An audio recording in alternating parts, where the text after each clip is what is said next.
Yeah, it's NewsHouse Sports. We talking SU lacrosse. We got Jack Schloff, Marcus, and by their side, Will Scott. I said his face-off time, Danny Varello on all them. No one scoring like him. You know I'm talking Nate Solomon.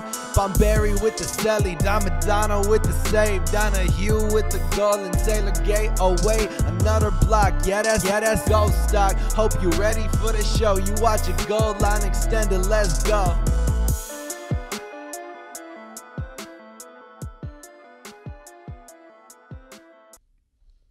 Hello and welcome to Goal Line Extended. This is Will Scott alongside Marcus Gronauer and Jack Schlafly. A lot to talk about in the world of Syracuse lacrosse.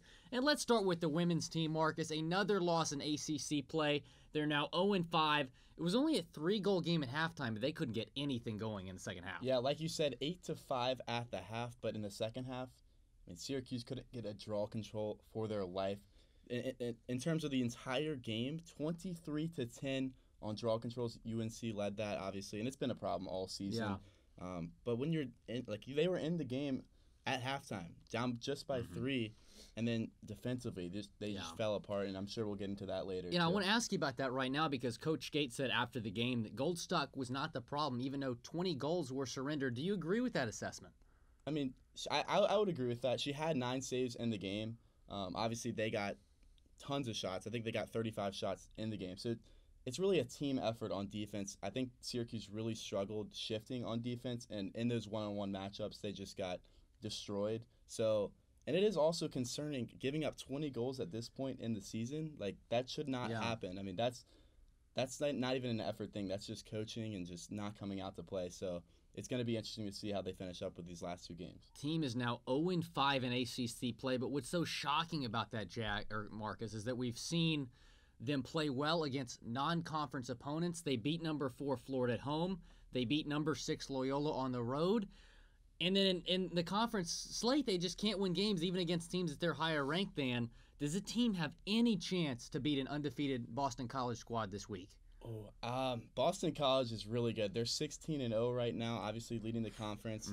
They have a 3-headed monster. They got Sam Mapuzzo, Dempsey Arsenault. What a name, honestly. And then they have Kylie and Hart. They combined for 146 goals among them. So if you thought those 20 goals were a lot, I mean, just wait till this game. And, you mentioned how Syracuse has struggled so much in the ACC. And outside of the ACC, they've done pretty well. But those first 3 games, though, they're against subpar teams, Oregon, UConn, and Albany. I just think that the ACC is a lot better than those teams they scheduled. But also it's just been interesting the way this season has gone. And, even with a loss to Boston College and a win against Louisville in the regular season finale, 1-6, I don't think you're getting into the NCAA tournament with a 1-6 conference record. So I think the Boston College game becomes a must-win, Jack. Would you agree with that? Absolutely, no doubt. Yeah, on the road against Boston College, we'll see what they can do in Chestnut Hill. But let's move to the men's team now, kind of the polar opposite of the women's team. They did not play well in non-conference slate, and then they are undefeated in conference. Why do you think that is? Well, I'll say one thing. It's great that they are. Yeah. And, they're 4-0 in conference play, and that's why they're sitting at number 9 right now, even though they're 7-4. Easily kind of the worst record within that range of the rankings. But some of the non-conference games that Syracuse has played have just been incredibly tough. I mean, Albany, obviously, to start off the season, they're now number 2 in the rankings at 10-1 after dropping a game to UMBC. Still, who do they lose to? UMBC. Yeah, no, we know that. We know that team. I think I remember them from something. But Albany's obviously a very strong team, and the ACC, I honestly don't even think is exceptionally weak this year. I just think Syracuse has played very well. They've been very well coached. They've come into each game. Most of those games have been very close, too. Oh, incredibly close. Yeah. North Carolina, Virginia, all those games have been very close. But this team's battle-tested, and they're 4-0. That's why they're sitting at number 9. Yeah.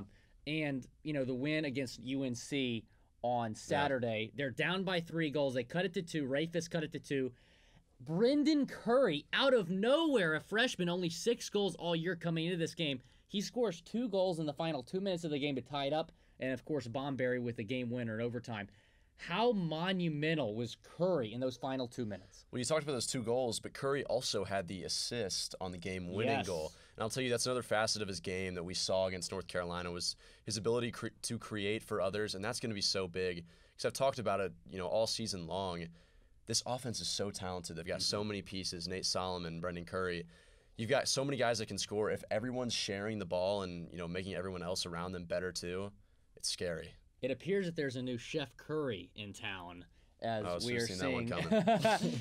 Let me ask you about Bomberry, Marcus. I mean, he has been so clutch this year. Kind of like the Tyus Battle of the lacrosse team. He's been so clutch.